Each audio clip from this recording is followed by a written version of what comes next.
শরীর দুর্বল লাগার কারণ হতে পারে শরীরে আয়রনের ঘাটতি হওয়া। লক্ষণগুলো বলছি, যদি মিলে যায় তাহলে শেষে সমাধান নিয়ে যাবেন।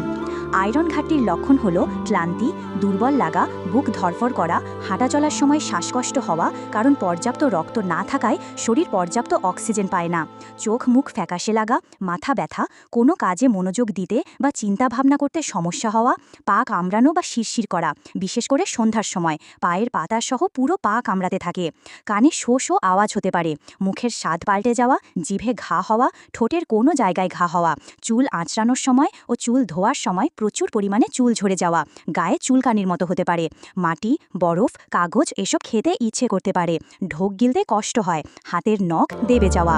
প্রতিকার: আয়রনের ঘাটতি পূরণে যে সকল খাবার খাওয়া উচিত।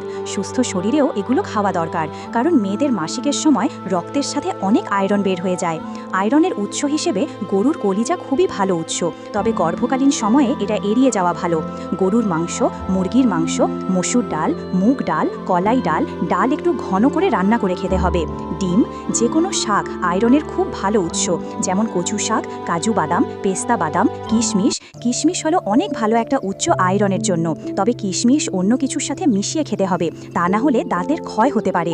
এরপর সবজি, যেমন ব্রকলি, কাঁচা কলা, ছোলা, খোসাসহ আলু, এগুলোতে প্রচুর পরিমাণে আয়রন থাকে, যা আপনার শরীর আবার চাঙ্গা করে তুলবে। তবে যদি আপনার শরীর অতিরিক্ত দুর্বল হয়ে পড়ে, তাহলে অবশ্যই একজন বিশেষজ্ঞ ডাক্তার দেখিয়ে চিকিৎসা নেবেন। ডাক্তার সাধারণ আয়রন ট্যাবলেট সাজেস্ট করবে, যা ভাত খাওয়ার পরে খাবেন টানা 6 মাস।